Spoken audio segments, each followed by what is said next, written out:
He thought he owned the game, rich, powerful, untouchable, but on a stormy Manhattan night, an envelope with a single name changed everything. Emma Collins, a woman who didn't fit any of the standards he claimed to desire. And that's exactly why she was chosen to shatter his illusions. He entered the contract to win, but for the first time, the predator might just be the prey. Tell us which city you're watching this story from. If you enjoy stories like this, don't forget to subscribe. Hope you love this one. It all started on a stormy night in Manhattan. Thunder cracked through the sky like a warning shot from the heavens. And inside a private rooftop lounge, the city's elite laughed over cocktails, oblivious to the storm outside. Ethan Blake, high-profile attorney, master manipulator, and self-declared apex predator, swirled whiskey in his glass, as if the world were his chessboard. He was untouchable, or so he thought. That illusion was about to shatter. Across the room, shadows shifted as a figure stepped into the spotlight of chandeliers, a man with a cane, dressed in white, eyes gleaming with mischief. He approached, Ethan like a ghost with a secret. "Still riding the high from that merger, Blake?" he asked with a smirk. Ethan raised an eyebrow, sizing him up. Victor Lang, former mentor turned rival, now more myth than man. "Always," Ethan replied. "But I sense you're not here for congratulations." Victor leaned in close, his voice a whisper only Ethan could hear. "I've got a game for you, a chance to rebuild what you lost and test everything you believe you control." Ethan chuckled, uninterested, until Victor added, "Win, and the firm's reinstatement will be guaranteed. Lose, and you'll understand what it means to be truly powerless." That word, powerless, cut deeper than any threat. Ethan tilted his head. "Go on." Victor pulled a sleek envelope from his coat and slid it across the table. "All the details are inside. One rule: marry the woman I chose. No negotiations. Stay married for 6 months. And no matter what happens, you must protect her, emotionally, publicly, legally." Ethan laughed out loud. "A contract marriage, that's it?" Victor only smiled. "Not just any woman, Ethan. Her name is Emma Collins." He paused. "She is far from your type." Ethan scoffed. He had dated models, actresses, heiresses. His image was curated for perfection. "What's the catch?" Victor leaned back, clearly enjoying the confusion. "She's brilliant, fierce, and yes, by societal standards, she's obese." The silence between them thickened. Ethan's pride screamed no, but his curiosity, the very thing that made him ruthless, leaned forward. "Why her?" he asked. "Because," Victor whispered, "she'll challenge everything you think you are." That night, Ethan couldn't sleep. The name Emma Collins played on loop in his head. A quick search revealed almost nothing. No social media, no scandals, just an image buried in an old university blog post. Soft curls, sharp eyes, and a quiet confidence that almost dared him to underestimate her. Ethan stared at the screen, his reflection mixing with hers. Something about her unnerved him, and he hated feeling unnerved. He accepted the deal the next morning, calling Victor with an icy tone. "I'll play your game, but I intend to win." Victor only chuckled, then hung up. Within hours, papers were drawn, introductions arranged, and a date set for their first meeting. Ethan wore his best custom suit. He wanted control from the very first moment, but control was the first thing Emma refused to give him. She arrived late, wearing a navy dress that embraced her body unapologetically. She walked with the poise of someone who had long made peace with stairs. Ethan stood, surprised by the calm in her eyes. "You must be Emma," he said. "And you must be Ethan Blake," she replied, her voice steady, unimpressed. They shook. Hands. Hers was warm, firm, grounded. He was already off balance. "I know why we're here," she said without preamble, sitting down across from him. "I read the contract. I agreed because I have my own reasons. I'm not here for charity or some twisted redemption arc." Ethan smirked. "Bold start." She shrugged. "No point pretending, this is transactional.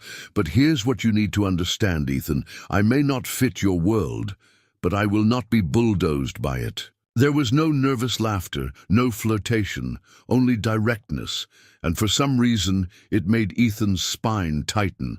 She wasn't trying to please him. She wasn't intimidated by him.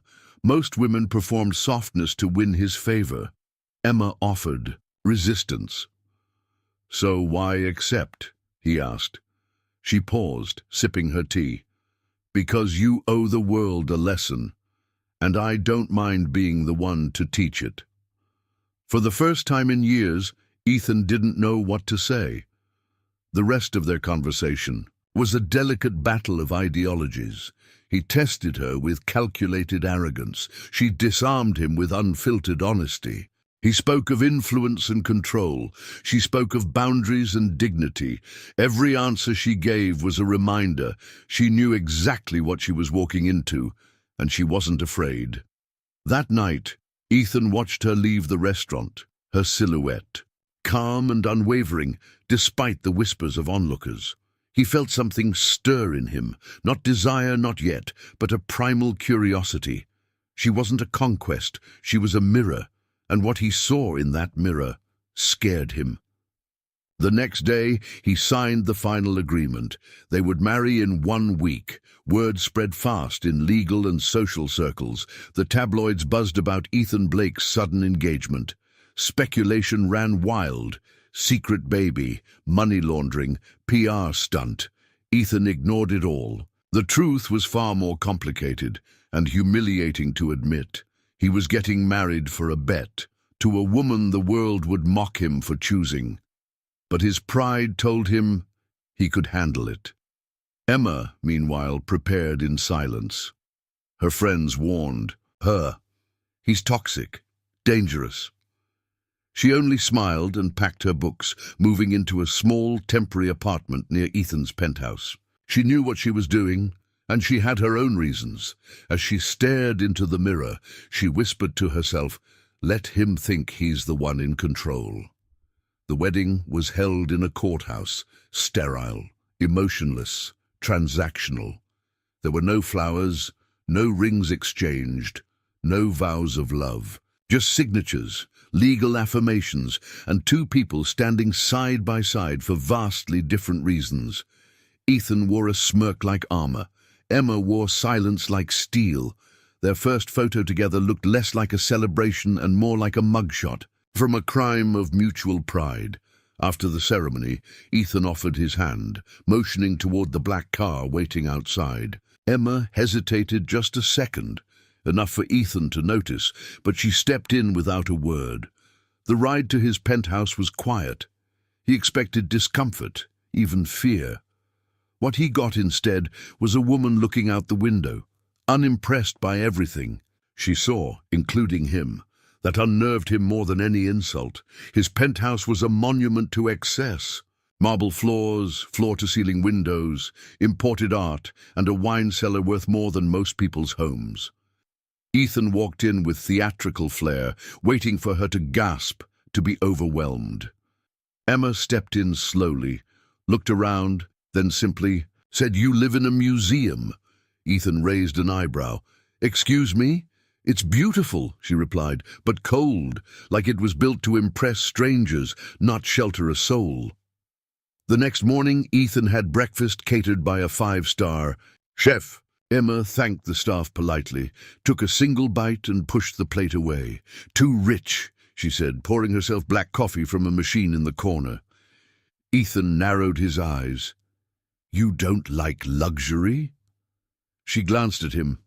"I don't like things pretending to be meaningful when they're not. Food is supposed to nourish. This tastes like ego. Every interaction was like this, sharp, honest, disarming." Ethan wasn't used to friction. Most people bent around him like water. Emma was granite. He tested her in subtle ways, rearranged her closet, monitored her schedule, introduced her to judgmental colleagues. She didn't flinch.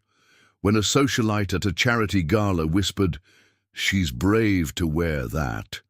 Emma smiled and said, brave is thinking your relevance comes from starving yourself. Ethan found himself both irritated and fascinated.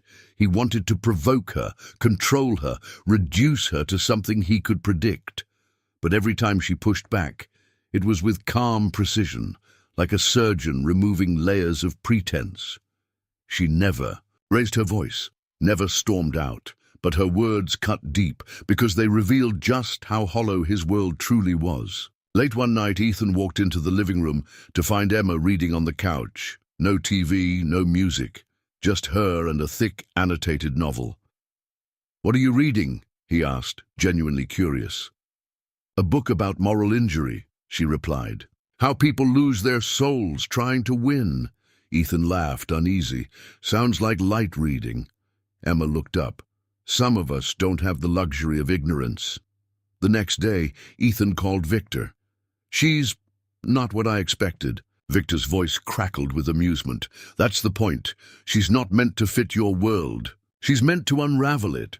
Ethan paced his office. "She doesn't want anything. No gifts, no status. I can't find her pressure point." Victor paused. "Maybe because she doesn't have one. Maybe she's the first person in your life who doesn't need you." That thought festered. Ethan began to analyze Emma like a case file. Her routines, her expressions, her silences. He watched her journal in the early morning light, completely unaware or uncaring that he observed her. There was something maddening about how self-contained she was. Not aloof, not guarded, just whole. Ethan hated how incomplete it made him feel. Then came the first confrontation. At a dinner with senior partners, one made a crude comment about women with appetites. Ethan expected Emma to remain silent. Instead, she leaned in and said, "Do you mean appetites for knowledge, truth, or the kind of self-worth men like? You can't quantify." The room went silent. Ethan stared at her in disbelief. She wasn't protecting him. She was challenging everything. After that night, Emma distanced herself even more. She left the penthouse during the day, returned late, and kept her emotions locked behind a polite facade.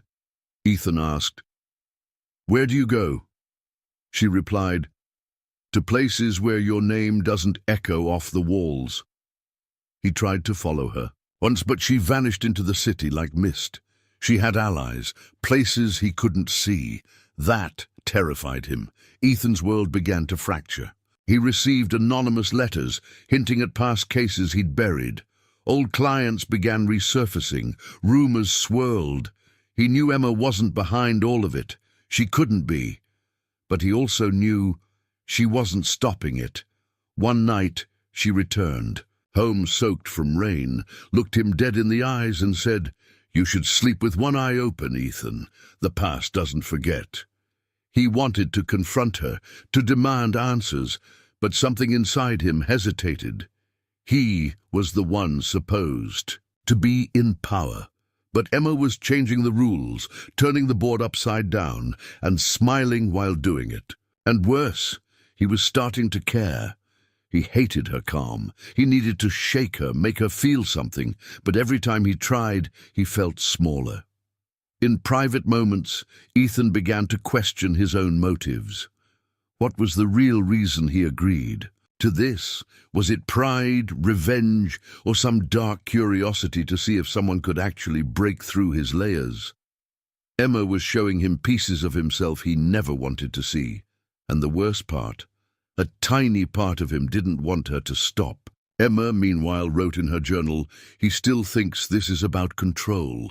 Let him believe that a little longer. Let him dig his own grave." She closed the book, placed it back on the shelf, one he hadn't noticed before, and went to bed. She didn't need to win him over. She needed him to collapse. Only then would he be ready for the truth.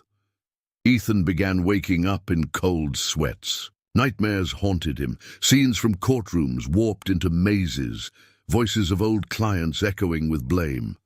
He'd sit up, breathless, only to find Emma's side of the bed untouched. She rarely slept in their room. She claimed it was for comfort. But he knew it was because sharing a bed suggested intimacy neither of them wanted to fake. By day, Ethan kept up appearances. At work, he wore his armor of sarcasm and strategy. But the cracks were forming. He missed meetings, snapped at interns. He couldn't focus. Emma's presence, or absence, was like static in his head, a constant hum that unsettled him. And still, he told no one. Admitting that she was affecting him felt like surrender. Emma, however, moved with growing confidence. She made friends in unlikely places, clerks, drivers, a local bakery owner who now delivered pastries to the penthouse just for her. She walked the city like she owned its secrets, and Ethan could feel the power shifting. Slowly, invisibly, she was becoming the axis around which his life spun, and it made him furious. One evening, he confronted her. "Why are you doing this? Is it about the money, status? What?" Emma calmly closed her laptop and said, "If you have to ask that, you're not ready for the answer." Ethan clenched his jaw. "You think you're better than me?" Emma shrugged. "No, just freer." That word echoed, freer, as if he were the one in chains. He started digging. He hired a private investigator to look into Emma's past. He expected skeletons, a debt, an ex, a criminal record. But what he got instead was a haunting dossier, community work, academic, excellence, advocacy for trauma survivors. Nothing scandalous, only a painful detail. Her father had disappeared when she was 16. The report ended with a note, file sealed by court order, high-profile connection suspected. Ethan stared at the note for hours. Who was her father? What was she hiding? That night, he asked her directly. "Your dad. What happened to him?" Emma looked at him with such cold finality that it chilled his spine. He was erased, like many things you consider collateral damage. Then she left the room. That was the moment Ethan realized he might not be the hunter in this game. The next day, the press published a leaked story. One of Ethan's past settlements involved silencing a whistleblower. It had been buried deep, legal but dirty. His firm scrambled. Ethan denied involvement, but the seeds of doubt were sown. He called Victor in panic. "You said I'd be protected." Victor's reply was ice cold. "No, I said you'd be tested." Emma didn't acknowledge the scandal.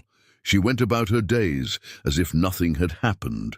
But Ethan noticed she stayed out later, spoke on hushed phone calls, and had a new lock installed on her study. When he questioned her, she replied, "You always believed control was power. Let's see how well you manage without it." Ethan slammed the door behind him that night. He was losing ground. His behavior spiraled. He snapped at his assistant, yelled at a barista. One night, he threw a glass against the wall when a client backed out. Emma watched from the hallway, arms crossed. "Anger is the language of cornered men," she said softly. "You're not angry at me, Ethan. You're angry that I won't collapse the way you did." Her words struck like a scalpel, clean and deep. Ethan's dreams worsened. This time Emma appeared in them, standing over him silent while the city behind her burned. He woke up shaking, gasping for air. He realized with sick clarity that she was inside him now, in his fears, his doubts, his weaknesses. He tried to write her off as manipulation, but the truth was simpler. She was right about him, and he hated it. Then came the dinner invitation. Emma asked him to accompany her to a modest event, a fundraiser for a mental health clinic. He expected pity and discomfort. Instead, he found real people, raw stories, and a sense of purpose he hadn't felt in years. Emma spoke on stage. She didn't mention him, but her words were about survivors reclaiming power. The audience cried. Ethan couldn't move. After the event, they walked home in silence. He finally said, "That was incredible." Emma looked at him, not smiling. That was real, something you've avoided your whole life. Ethan nodded, ashamed. You made me feel like I've never done anything that mattered. Emma stopped walking. Then maybe it's time you do. She left him standing on the sidewalk. The next morning, Ethan didn't go to work. He sat alone, drinking black coffee, staring at the city. He thought of the people he'd crushed, the verdicts he'd bought, the faces he'd forgotten. He remembered his father, a man obsessed with winning, and he wondered, when did he become that man? When did he stop being human? Emma entered the kitchen, surprised to see him still in his robe. You're not going in? She asked. No, Ethan replied. I think I need to figure out who I am without the war. Emma nodded slowly. Then you'd better start digging, Ethan. You're buried deeper than you think. And for once, her voice wasn't a blade. It was a map. The penthouse began to feel like a museum of regret. Ethan moved through its marble halls like a man haunting his own past. He stopped hosting dinners, cancelled all meetings, ignored calls. His empire could wait.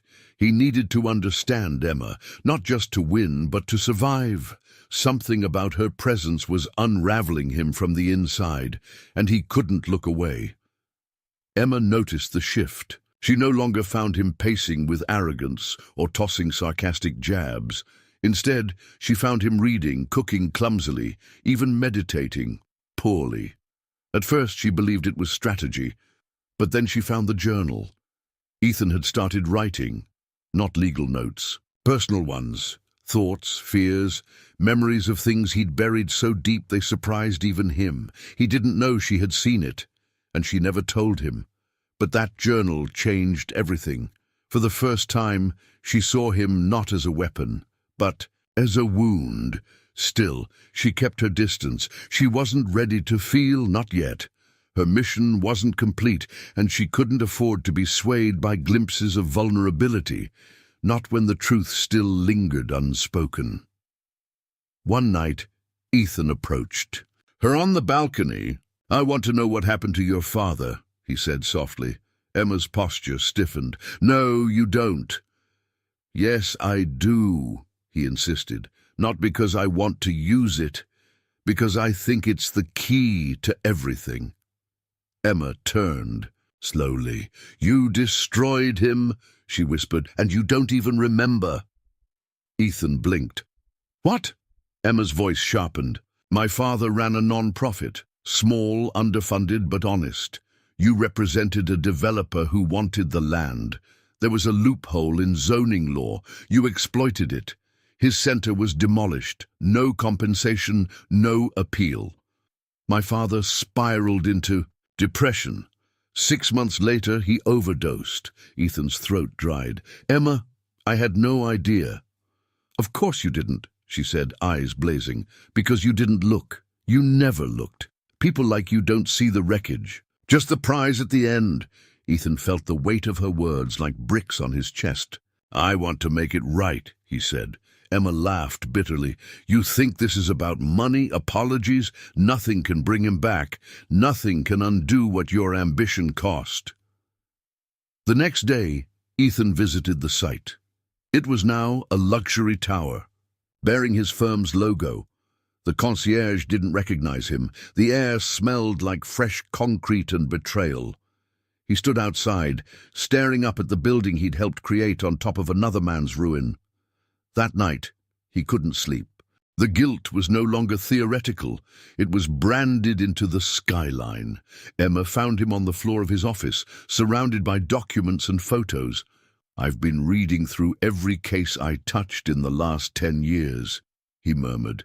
And, for the first time, I'm asking if the people I beat were right. Emma said nothing, but for the first time she sat beside him. Not close, but not far either. It was the first time they shared silence without hostility. The next morning, Emma entered the kitchen and saw something new. A note from Ethan. It read, I can't undo the past, but I can confront it. I'm meeting with the families. If I disappear for a few days, it's because I need to face what I did. Underneath, he'd drawn a small square. It was the symbol for her father's non-profit. Emma folded the note slowly. Her hands trembled. During those days, Ethan knocked on doors he once closed. He apologized, not as a lawyer, but as a man. He listened to pain, wrote checks, offered connections, but more than that, he stayed. He didn't escape the shame. He let it seep into him.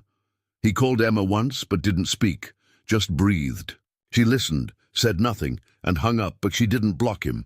On the fifth night, Ethan returned. His suit was wrinkled, his eyes red.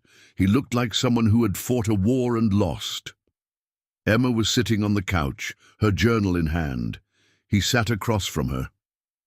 "I don't expect forgiveness," he said, "but I want to keep doing the work." Emma closed the journal. "Good," she said, "because the story isn't over yet." Ethan leaned forward. "What more is there?" Emma hesitated. Her lips parted, but no words came. Then she stood up. "Not yet," she said. "Soon." She walked to the window and stared out into the night. Ethan didn't follow. He just watched her, realizing she was still holding a piece of the truth, and he wasn't ready for it yet. In her room, Emma reopened her journal. She wrote, "He's changing slowly, but he still doesn't know what he truly took from me. When he does, the final mask will fall. Only then will I know if I can ever trust him." She closed the book and placed it back on the shelf, next to a single unopened envelope marked, "Do not read until the end." Ethan started walking everywhere. No drivers, no tinted windows, just him, the streets and the sound of New York breathing its truths into his ears. He visited shelters, clinics, community centers, places he once erased with contracts. People looked at him with suspicion, some with fury, but he didn't flinch. He asked to listen. He asked how to help. He didn't expect to be welcomed. He carried a small notebook, scribbling details like a student cramming for a final exam in humanity. He met a woman who lost her brother after eviction, a teenager whose school closed due to gentrification, an old man who whispered, "You're one of them, aren't you?" Ethan nodded. "I was. I'm trying not to be." No one said thank you. That made it real. At home, Emma observed without comment. Her silence was no longer punishment, it was evaluation.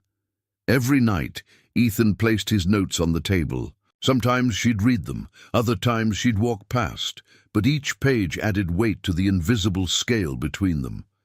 Ethan didn't know what he was trying to earn. Her forgiveness, maybe, or just a chance to matter in her eyes. But the distance remained. She was still guarding something. Ethan felt it in every unfinished sentence, every pause that lingered too long. He wanted to ask again, but he knew now. Truth had to be earned. One night, they sat on opposite ends of the couch, watching an old documentary on systemic injustice. When it ended, Emma said, "My father wasn't the only thing I lost." Ethan turned, eyes locked on her. "What else?" Her lips parted, then closed. She shook her head. "Not yet." The room went quiet, but that single line looped in. His mind like a ticking clock. What else had he taken? What pains still haunted her that she hadn't dared to name? He began to fear that some sins couldn't be repaid. Emma started disappearing again, for hours, sometimes full days. When Ethan asked where she'd gone, she answered with a smile. That said, "Don't push me." He didn't. Instead, he waited, prepared dinner, left notes. He had stopped trying to control her long ago. Now, all he wanted was to understand her. But Emma had built her walls with concrete, not paper. Then, one night, the envelope was gone. The one on her bookshelf, "Do not read until the end," vanished. Ethan noticed immediately. His heart pounded. Was this the end, the beginning, a trap? He didn't ask. He waited. That night, Emma didn't come home. He sat in the dark, staring at the empty shelf, wondering if he'd missed his moment. She returned at dawn, hair damp from rain, eyes hollow with fatigue. She walked past him in silence, dropped a folder on the table, and went to bed. Ethan stared at it for hours before opening it. Inside were documents, photos, medical reports. At the center, a sonogram, dated 6 years ago. Ethan's name listed under legal representative. His world tilted. The letter was short. I was pregnant when you destroyed my father's clinic. The stress, the fear, the trauma. I lost. The baby. I never told anyone. Until now. Ethan's vision blurred. The words didn't compute at first. A baby. Lost. His child. No, he would have remembered. Then he saw the signature. Emma Collins. It was never about revenge. It was about grief. He walked to her room and knocked once. She didn't answer. Emma, he whispered. I didn't know. Silence. I didn't know, he repeated, but this time it came out broken. She opened the door slowly, her face unreadable. Now you do. Why didn't you tell me earlier? He asked. Because you weren't ready to hear it. Now maybe you are. They sat together on the floor, side by side. She told him everything, how she found out, the panic attacks, the hospital visit alone. The moment she realized Ethan had been the lawyer on the contract that erased her life. I didn't plan to marry you, she said. But when the offer came, I saw it as a chance. Not for revenge, for clarity. Ethan listened without interruption, every detail carved into him like scripture. He didn't beg for forgiveness, didn't argue. He just asked, what can I do now?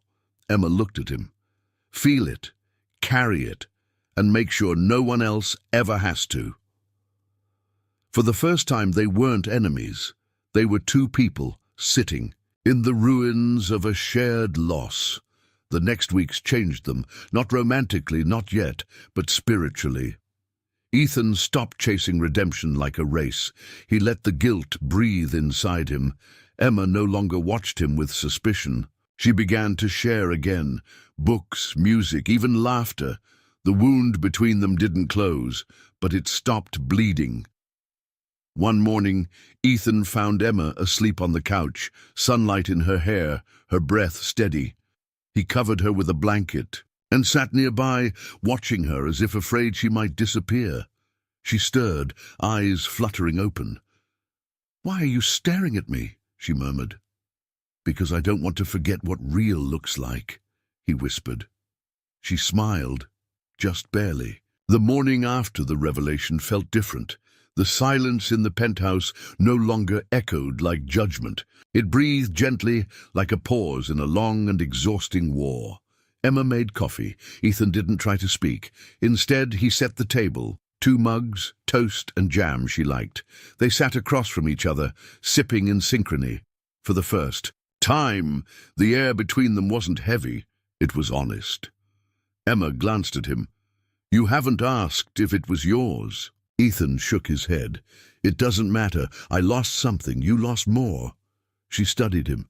"It could have been. We'll never know." He nodded slowly. "I'll carry it either way." She didn't respond, but the way she reached, for the toast told him something had shifted. She saw his pain, and she didn't look away. Later that day, Emma invited him for a walk. Not a test, not a trap, just a walk. They strolled through Central Park, where spring flowers bloomed, defiantly against the last breath of winter. Children ran past, dogs barked. Ethan walked beside her without touching, without leading, letting her set the pace. At one point she said, "You're quieter now." He replied, "I'm listening." They sat on a bench near a lake, watching. Ducks glide over glassy water. "Sometimes I still feel her," Emma said suddenly. "Not as a ghost, just a shadow, a possibility." Ethan leaned forward, elbows on his knees. "I know that feeling." She looked at him. "Do you?" He nodded. "My mother died when I was 10. I used to hear her voice in courtrooms. She was the only voice that ever told me to stop." Emma said nothing, but something softened in her shoulders. Later, she offered him a book. "It helped me," she said. "It was poetry, raw and painful." Ethan read it cover to cover that night, weeping quietly in his room. The next morning, he left a note on her desk. "Your grief taught me something my victories never could." Underneath, he wrote a line from the book: "There is no resurrection without mourning." The days passed, and the rhythm of their lives slowly harmonized. They cooked together, burning the first few meals, laughing over takeout. They talked, not about the past, but about favorite songs, fears, movies they hated. They didn't flirt, they simply shared.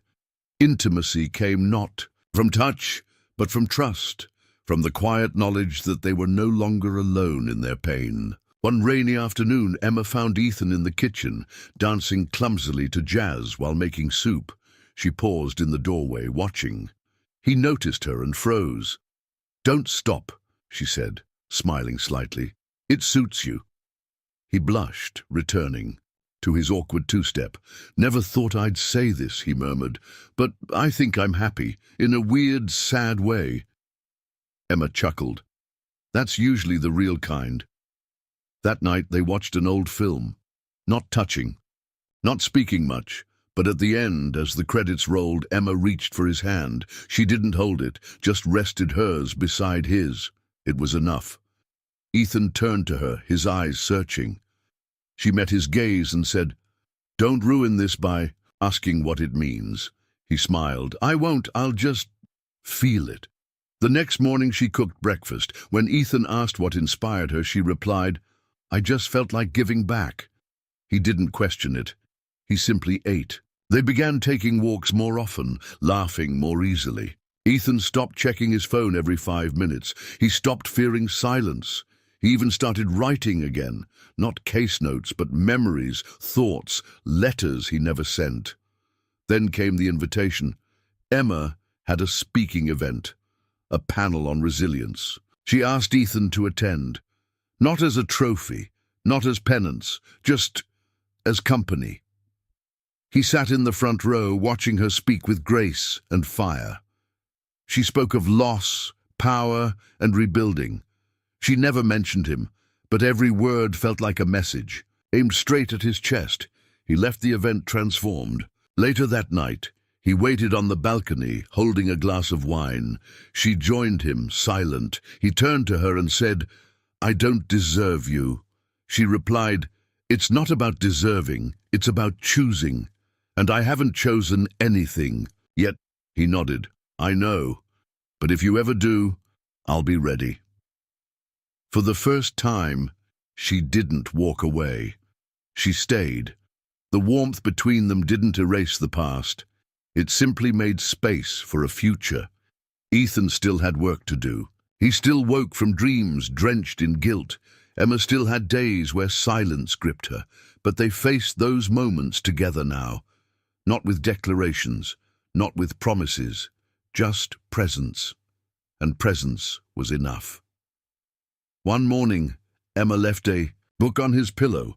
Inside, she'd written a single line, "Maybe grief isn't the end. Maybe it's the soil." Ethan read it twice, then sat back, staring at the ceiling. For the first time in years, he didn't feel hollow. He felt planted, and just maybe, he was starting to grow. Ethan found himself staring at his own reflection. More often, mirrors, windows, water. But what stared back wasn't familiar. His suits hung looser now, both from weight loss and from the shedding of ego. His eyes, once razor-sharp with calculation, had softened. There was a weariness in them, and a strange peace. He no longer looked like a man on top of the world. He looked like a man crawling back to it. Emma noticed the change. The once flawless, polished shell of a man was cracked, but not broken. She had seen men fall apart before from guilt or grief. But Ethan was transforming. He didn't deny the pain anymore. He invited it in. She watched him write in his journal, practice small acts of kindness, sit quietly with discomfort. He was facing himself, one piece at a time. Still, something lingered, something incomplete. One night, while organizing old papers in the guest room, Ethan found a box. It was Emma's. Inside, old photographs, letters, scribbled poems, a worn-down teddy bear. He didn't open the letters, but one picture stopped him cold. A hospital room. Emma lying in bed, eyes hollow, a nurse beside her. A date in the corner, the day after her miscarriage. He closed the box, heart pounding. She had kept that photo, carried it with her. A reminder of what he'd cost her. He wanted to bring it up, say something, but he didn't. He realized that some wounds don't heal just because you're sorry. That night he cooked dinner, set the table, waited. When she joined him, he didn't mention the photo. He simply said, "Thank you for not giving up on the world." Emma looked up slowly. "I almost did." He nodded. "Me too." That was all they said, but it was enough. Later that evening, as they sat watching the skyline, she asked, "Do you think you're a good man now?" Ethan thought for a long time. "No, but I think I'm trying to be one. Not for applause, not for you, for me." She smiled faintly. "That's the only way it works." They started walking at night. Less people, more quiet. Emma spoke more openly then, about childhood memories, her first heartbreak, the years after her father's death. Ethan listened, never interrupted. One night she stopped and said, "I used to hate you." He swallowed. "I know." She turned to him.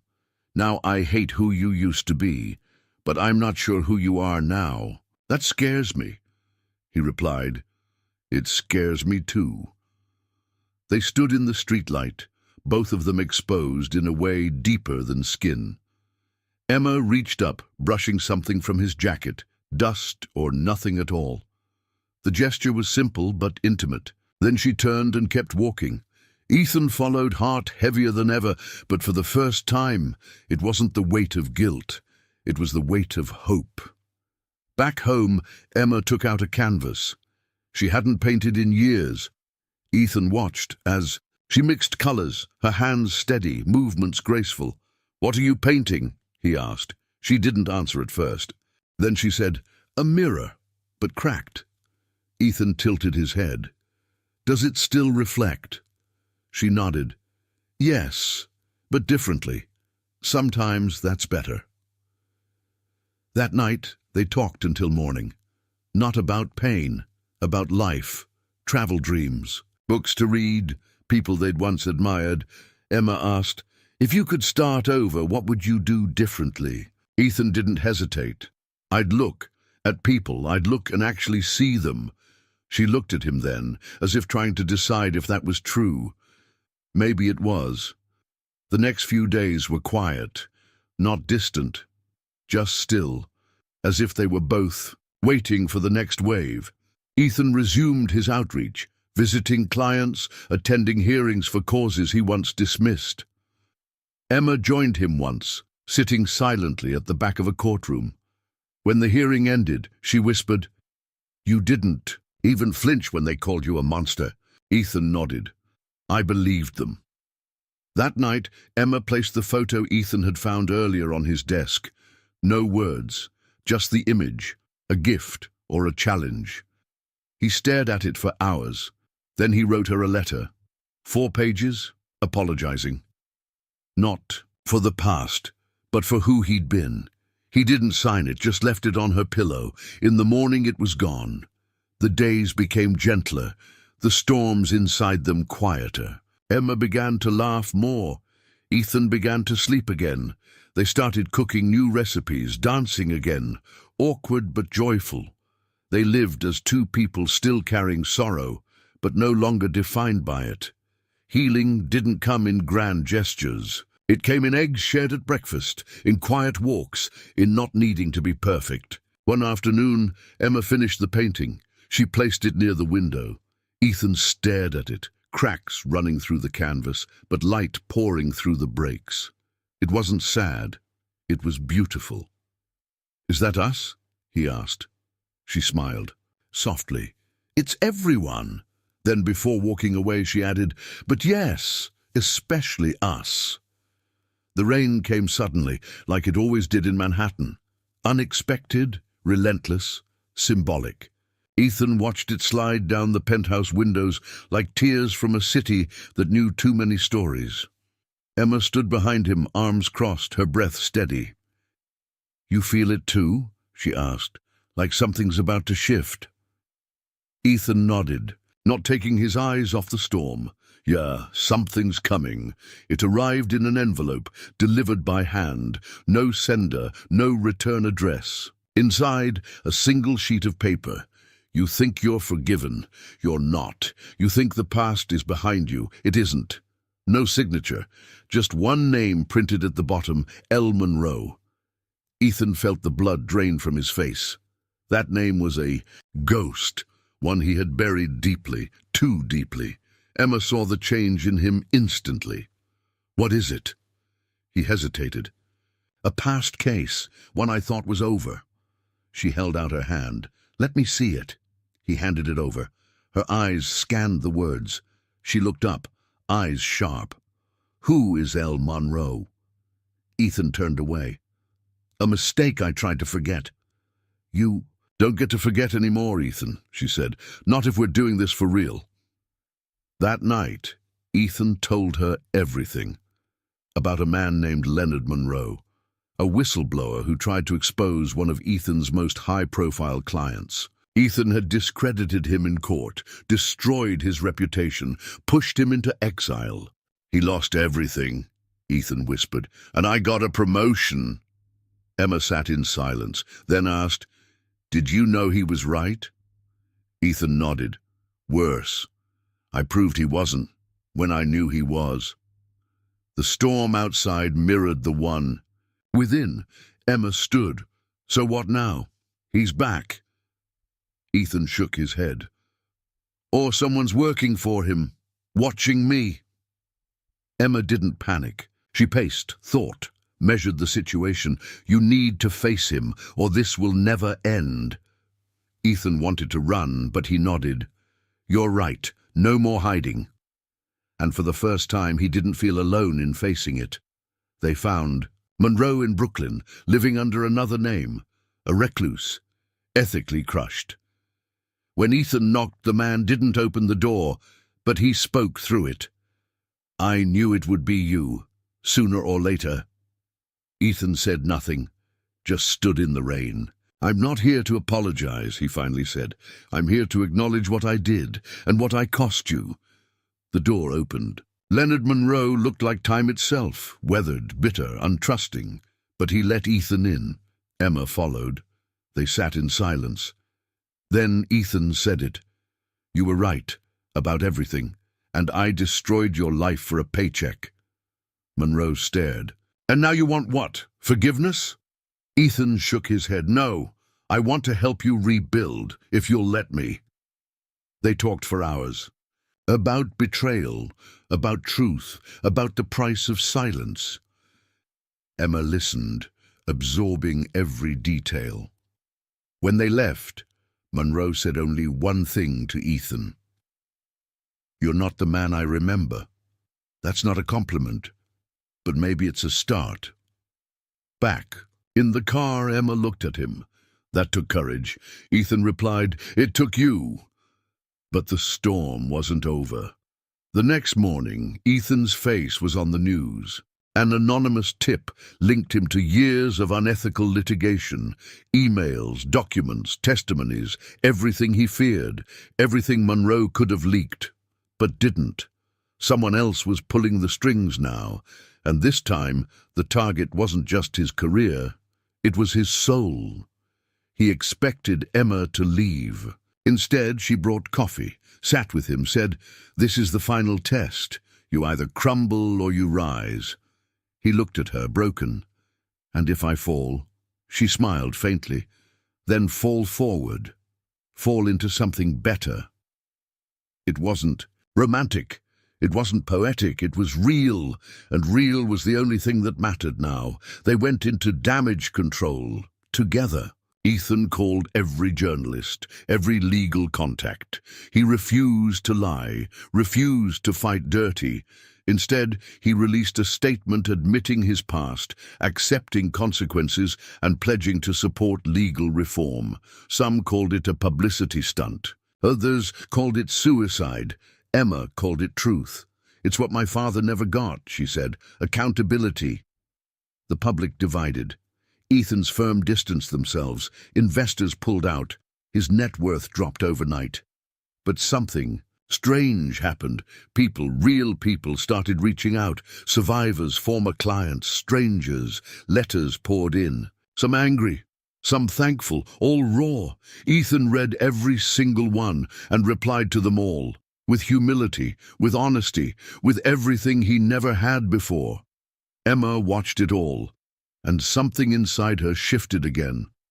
One night, as they walked along the river, she said, "You lost almost everything, and yet you're lighter now." Ethan smiled sadly. "I think I finally became who I was supposed to be." She took his hand, not as a symbol, as a choice. He didn't squeeze it, just held it. That was enough. The silence in the penthouse wasn't empty anymore. It was sacred.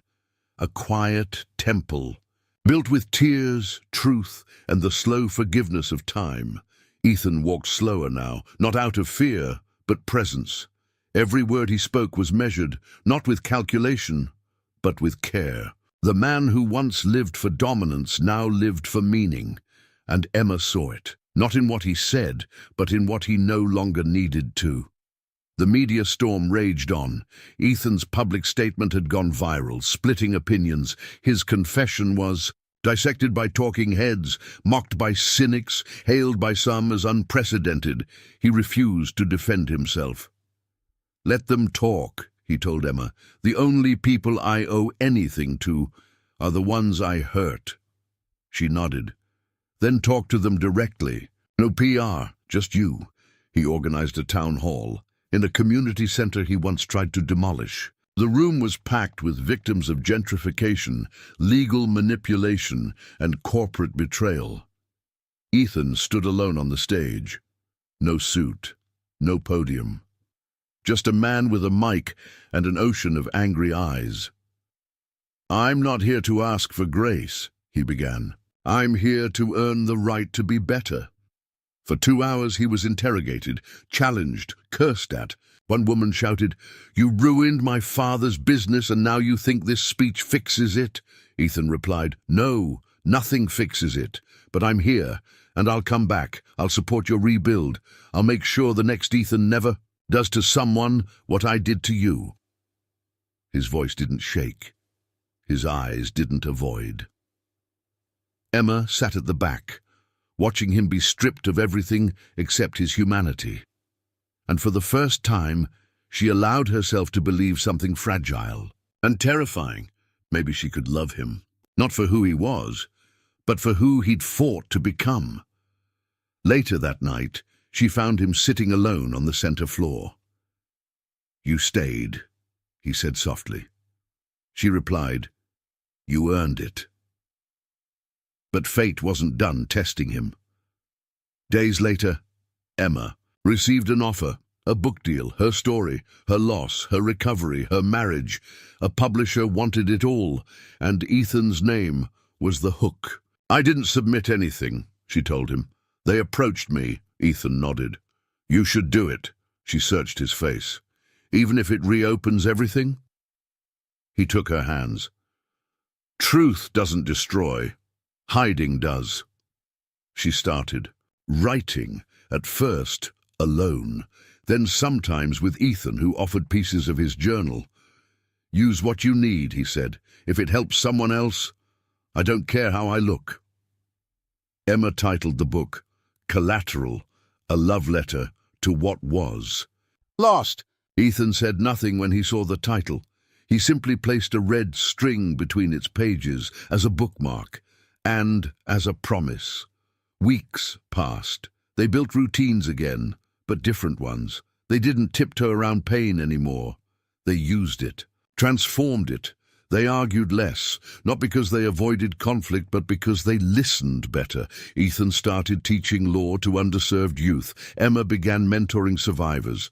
They no longer carried shame, they carried purpose. Then, on a quiet morning, Ethan looked at her across the kitchen. "I've been thinking," he said. "Our contract ends in a few weeks." She stopped stirring her tea. "I know," he inhaled. "I don't want it to end." She didn't respond immediately, then said, "You're not the man I married." He smiled. "Thank God for that." A long pause, then, "Ask me again, but for real this time." He got down on one knee.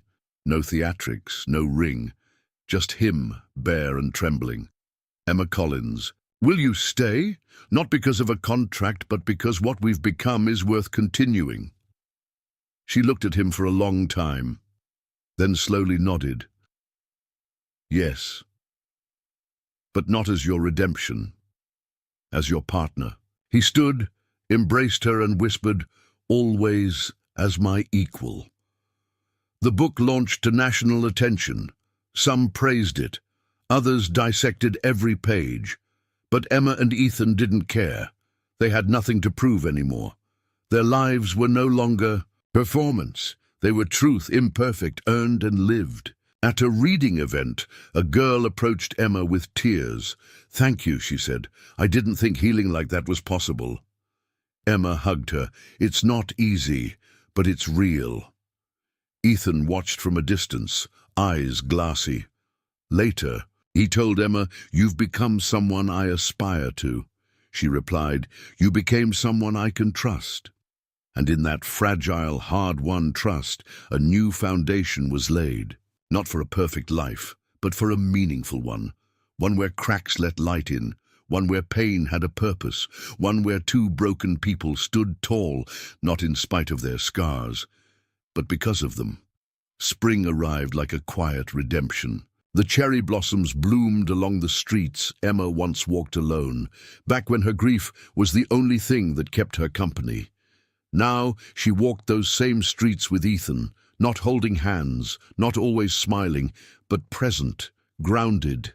They weren't pretending to be happy. They were living the kind of happiness that is built, not gifted. The press eventually quieted Ethan's firm, publicly severed ties.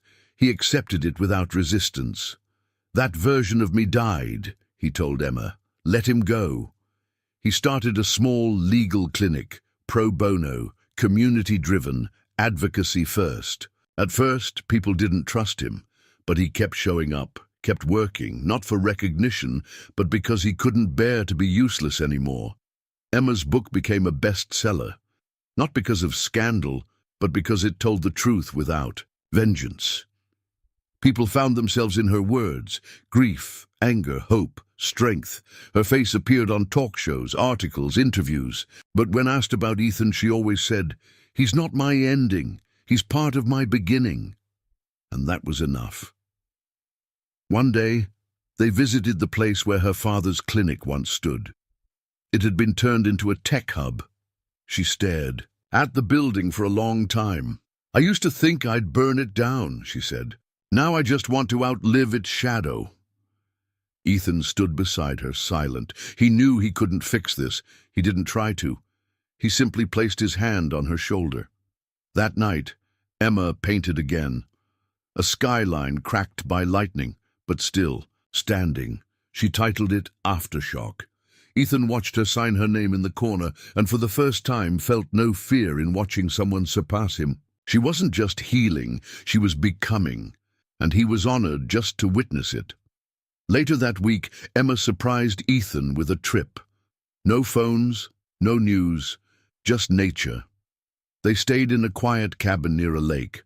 No luxury, just peace. They cooked over fire, read books aloud, and shared silences that didn't demand filling. One evening, under stars, Ethan whispered, "This is the first time in years I've felt like I'm not waiting for punishment." Emma replied, "That's because you stopped hiding from it." Their connection deepened, not through passion but through patience, through days spent without needing to prove anything. One morning, Emma found Ethan sitting by the lake, crying. Not broken, cleansed. "I remembered her," he said, voice trembling. "The baby. I never knew her, but I remembered her." Emma sat beside him, tears falling silently. "So do I. Every day." They held each other for hours. The forest. Around them, holding space. No words could heal that wound, but acknowledgement softened the pain. That night, Emma said, "I think she would have loved who you've become." Ethan didn't respond, just buried his face in her neck and exhaled like it was the first real breath he'd taken in years. When they returned to the city, something had shifted. They started referring to the penthouse as our home, not a palace of ego, but a haven of work, love, and reflection. Emma redecorated, removed the sharp edges, replaced them with warmth. Ethan let her, not because he was giving in, but because he was finally letting in. One evening, Emma handed Ethan a small box. Inside was a key. "To the new office," she said. "I bought the space across from your clinic. I'm starting a non-profit, survivor-led, justice education." Ethan's eyes welled up. "We're building this city again," she said, "but this time brick by brick, voice by voice." He pulled her close. "And this time, no one gets erased." The following week, they visited her father's grave. She brought peonies, his favorite. Ethan stood beside her as she whispered, "I'm okay now. I still miss you, but I'm okay."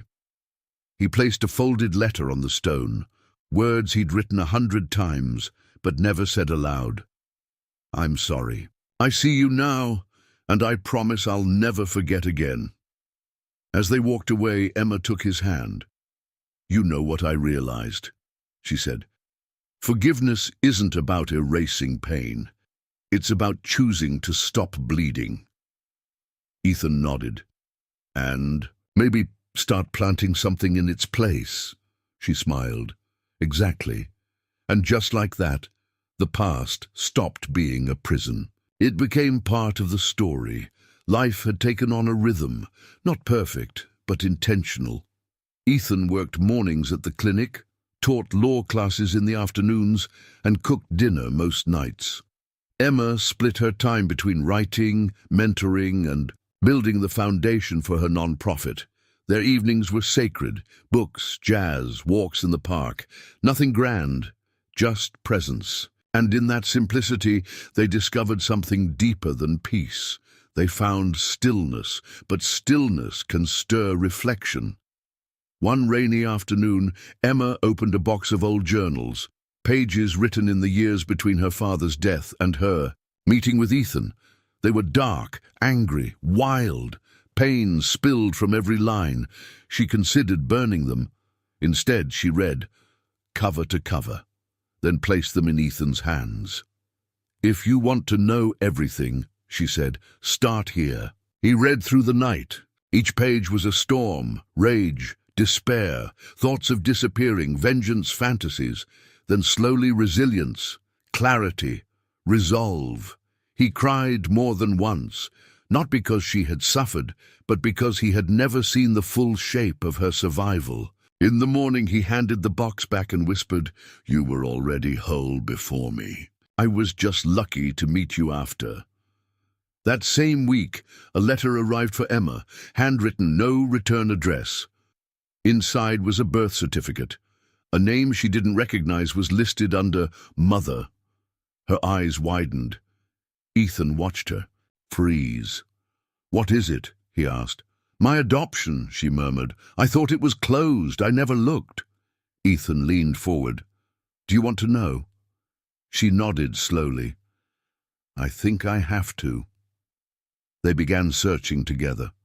DNA, tests, old archives, a few discreet favors. What they uncovered was unexpected. Emma's birth mother was alive, living under a different name in a small town upstate. She ran a flower shop, never married, no children listed. Emma stood in the doorway of the discovery for days, unsure. if she wanted to cross it. Ethan didn't push. He waited. Finally, one Saturday they drove north. The town was quiet, quaint, untouched by the chaos of their usual world. They found the shop easily. Marigold and mint. Emma stood outside for a full minute before stepping in. The woman behind the counter looked up, froze, then slowly whispered, "Emma?" No anger, just disbelief, and the trembling of a past returning home. They sat for hours. Her name was Diane. She had been 16 when Emma was born, forced to give her up, spent years wondering. "I didn't think I deserved to know you," she said. Emma's voice was steady, "and I didn't think I deserved to be known." They laughed and cried and held each other, two lives fractured by shame, now stitching themselves back together. Ethan watched from a corner, unseen, and in that moment, he realized something.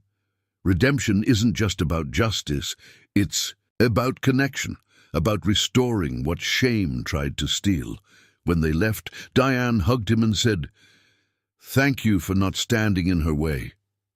Ethan smiled. "She would have gone through me if I tried." Back in the city, Emma seemed lighter, but also more contemplative. That night she said, "There's something beautiful in knowing where you come from, but I'm still figuring out where I'm going." Ethan replied, "Wherever it is, I'm walking beside you." She leaned her head on his shoulder. "I know. That's why I'm not afraid anymore."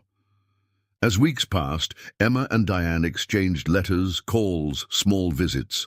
Nothing forced, just a slow weaving of thread once cut. Meanwhile, Ethan reached out to his estranged brother, who he hadn't spoken to in over a decade.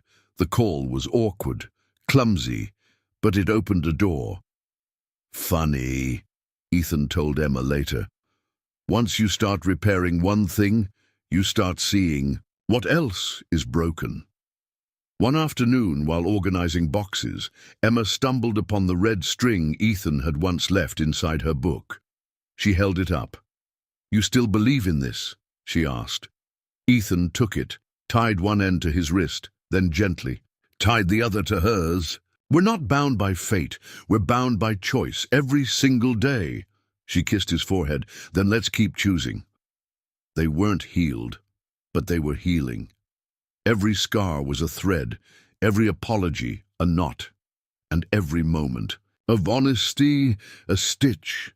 Together they were no longer just surviving. They were sewing something real, something strong, something worth keeping. It started with a phone call, a lawyer's voice on the other end. "Ethan Blake speaking. We're settling the estate of Victor Lang. He named you in his will." Ethan stood frozen. Victor, the man who started it all, who gave him the challenge, who disappeared just as Ethan began to change. "What kind of inheritance?" he asked. "Something symbolic," the lawyer replied. "You'll need to see it for yourself." Days later, Ethan and Emma sat across from a desk in a dim office downtown. The lawyer slid over a box. "Victor requested this be opened privately." Ethan lifted the lid. Inside, an old chessboard, one pawn missing, a handwritten note.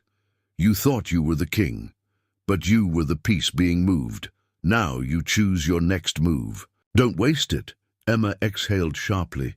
He knew from the start. Underneath the board, legal documents, a deed. Victor had left Ethan a building, abandoned, crumbling in the Bronx, a former community center. Emma blinked. "This is where my father volunteered when he was young." Ethan nodded slowly. "Victor planned this. All of it." Emma touched his hand. "Then let's finish what he started, but on our terms." They visited the building the next morning. Graffiti on the walls, broken windows, dust thick as silence. But there was potential, bones of purpose beneath the decay. "We'll restore it," Emma said, "as a hub, legal aid, survivor support, youth mentorship." Ethan added, "And we'll name it after your father." She looked at him, eyes glassy. No. After both of them. The one who broke and the one who tried to build again. Renovation began within weeks. They used their own savings, crowdfunded the rest. Volunteers showed up, former clients, students, strangers moved by the story. Emma designed the layout. Ethan worked the front lines. The project consumed them, but not in a destructive way. It gave them shape, a shared heartbeat. During that time, Emma started journaling again. Not about pain, about rebuilding. She titled it, "What We Choose to Carry." Ethan read it, one entry at a time. In one, she wrote, "Sometimes the weight is ours by blood, sometimes by mistake, but we always get to choose how we carry it and who walks with us." He kept that page in his wallet. One night, while sanding down old wood in the center, Emma cut her finger. Ethan rushed over, worried. She laughed. "I'm fine. Just a reminder that creation always costs something." He smiled, wrapping her finger. "Then we're paying the price together." She kissed him, slow and certain. It wasn't passion. It was promise. As the center neared completion, they held a quiet dinner with the staff. Just candles, food, and stories. Emma stood to make a toast. "This isn't a monument to guilt or a shrine to survival. This is a seed, planted by pain, grown by purpose. And one day, I hope none of you need a place like this. But until then, we'll keep the lights on." They slept that night on the floor of the center, curled under a blanket of blueprints and dreams. Ethan whispered, "I used to think legacy meant power, buildings, billboards. But now, I just want to be remembered as someone who helped." Emma pulled him closer. "You already are, and you're not done yet." The next morning, a letter arrived from Diane, Emma's birth mother. Inside, a simple line. "Your father's name was Michael. He never knew about you, but he was kind. And I think, if he met you, he would have stayed." Emma stared at the letter for a long time, then folded it carefully and placed it in the wall of the center, behind fresh drywall. "Let the truth live here," she said. With every brick, every desk assembled, every coat of paint, Ethan and Emma wove their story into something bigger, something beyond apology, beyond survival. It wasn't about what they lost anymore. It was about what they chose to give. And in that giving, they found everything they thought they'd buried. The center opened on a crisp autumn morning. No ribbon cutting, no speeches, just open doors, coffee brewing, and a handmade sign that read, "You belong here." People came, slowly at first, then in waves. A woman with 2 kids looking for housing aid. A teenager seeking legal help after a wrongful arrest. An elderly man wanting someone to talk to. The center didn't fix lives. It offered a starting place. That was enough.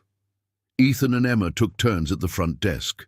They cleaned floors, served food, mediated arguments. It was humbling, beautiful, exhausting. But through it all, they kept showing up for the people and for each other. Their love wasn't loud, it wasn't perfect, it was presence, and it was built on something no storm could shake truth. But with peace came silence, and in silence the mind wanders. Emma started having dreams, her father, her baby, standing in a field, both just out of reach. She woke crying some nights. Ethan held her, not offering words, just arms.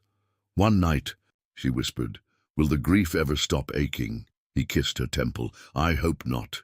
I think it means we loved something real." Ethan struggled too.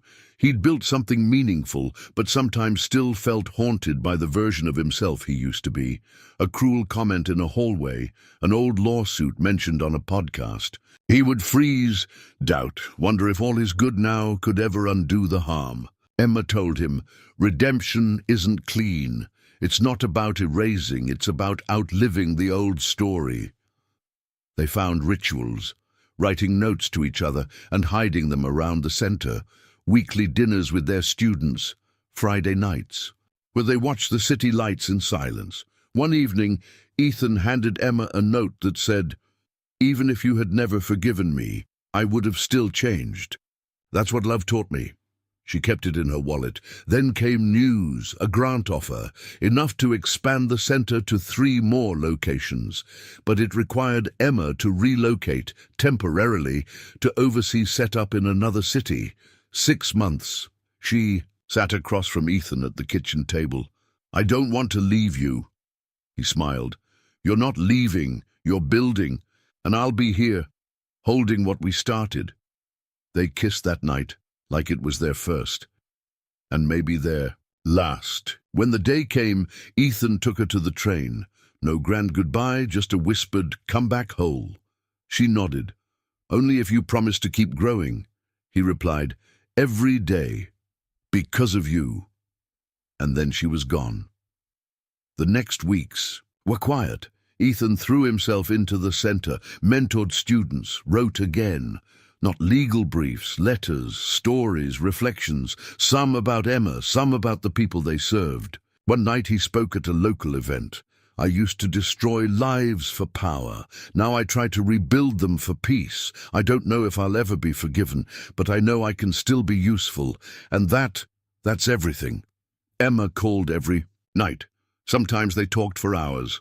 Other times, just a few quiet words. I miss you.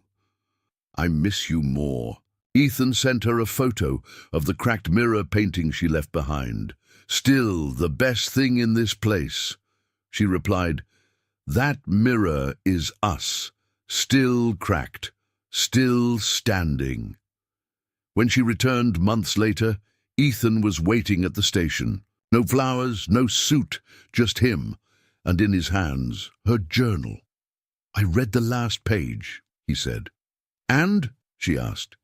He smiled. I think I'm ready to start a new one. With you. She stepped into his arms, and for the first time, they both knew the past didn't own them anymore. What remained was love. Emma stepped back into the penthouse like someone returning from a past life. Everything looked the same, yet nothing felt familiar. The furniture was still elegant, the art still carefully hung, but now there was warmth. A stack of community, flyers on the table, a pair of worn-out shoes by the door. Ethan had made it livable. She smiled. You finally made this place human. He grinned. You said it looked like a museum. I figured I'd make it more of a workshop. She walked into the kitchen. Her favorite mug was waiting, beside a fresh pot of strong black coffee. It wasn't a grand gesture. It was the kind that mattered. You remembered, she whispered. I remember everything now, he replied. Over the next days, they found their rhythm again, not by recreating the past, but by weaving a new kind of presence into each moment. They cooked breakfast without words, took long walks, started writing side by side, Ethan sketching outlines for a book on justice, Emma revising hers into a second edition with stories from the center. Their love didn't need declarations anymore. It existed in the space between. One evening, they hosted a quiet dinner at the center. Students, survivors, volunteers, friends. Laughter filled the room. People shared stories, pain, dreams. At one point, a young woman stood and said, I used to think people like you were untouchable, but you showed me healing isn't about being perfect. It's about not quitting. Emma reached for Ethan's hand under the table. He squeezed it. That was home. Later that night, as they sat on the rooftop, city lights blinking around them, Emma asked, Do you think people like us were ever meant for peace? Ethan thought for a moment. I think we were meant for growth and peace. Maybe that's what growth becomes when it settles. She leaned into him. Then let's keep growing. They spoke about the future, not in bullet points, in questions. Do you want to adopt? What if we move somewhere quieter someday? What if we teach? There were no firm plans. Just dreams being whispered aloud without fear. Emma had once feared permanence. Ethan had feared stillness. Now they welcomed both. As visitors they'd invited in. One morning, Emma woke before him. She watched him sleep, peaceful, mouth slightly open, fingers still curled around the pillow, like a boy who just stopped running. She didn't wake him. She simply wrote a letter, folded it, and placed it in his journal. It read, "You were never my destination, but you became my shelter. Thank you for becoming a place I can rest." When Ethan read it hours later, he cried, not from sadness, but from arrival, from knowing that everything he had lost, every painful lesson had led him not to perfection, but to presence. He walked to her study, found her painting again. This time she wasn't alone. She was adding a new line, a thread, connecting two fractured silhouettes, holding hands. They framed the painting and hung it at the center's entrance. Beneath it, a plaque, built not on forgiveness, but on understanding, founded not on perfection, but on repair. It became a landmark, not for who they were, but for what they chose to become. And that, more than anything, became their inheritance. That night, Ethan whispered, "You're not just my home, Emma. You're my compass." She answered with a soft laugh. "Then I guess we're never lost again." And in the quiet of that evening, two lives once marked by silence, separation, and survival found themselves fully, undeniably intertwined, not by chance, but by choice. The day the center celebrated its first anniversary, the city felt different. Lighter, brighter. People filled the halls, the rooms, the outdoor space now transformed into a garden. There were speeches, music, shared meals, but most of all there was presence. The kind that doesn't ask for applause, the kind that sits with you and says, "You're not alone anymore." Emma stood at the entrance in a soft green dress, watching as a child tugged at her mother's sleeve and pointed to the plaque under their painting. She turned to Ethan, who was adjusting the sound system inside. She asked if that was a real story, Emma said. He smiled. "It is. Just not one anyone expected." Emma nodded. "The best ones never are." Ethan gave a short speech. "We're not here because we had it figured out. We're here because we chose not to give up, on each other, on ourselves. This building doesn't stand because it was planned. It stands because we needed a place where truth didn't hurt alone. And now, it doesn't." People clapped. Some cried. Emma stood quietly, hand on her heart. After the event, they walked home in silence. No rush, no schedule, just the rhythm of two people who had nothing left to prove, only more to share. When they reached their front door, Emma paused. "I want to tell you something," she said. Ethan turned. "Anything." She exhaled. "I used to think love was supposed to save me. Now I think love is what you build after you've saved yourself." He stepped closer. "Then what we have is foundation." She smiled, soft and sure. "And it's strong."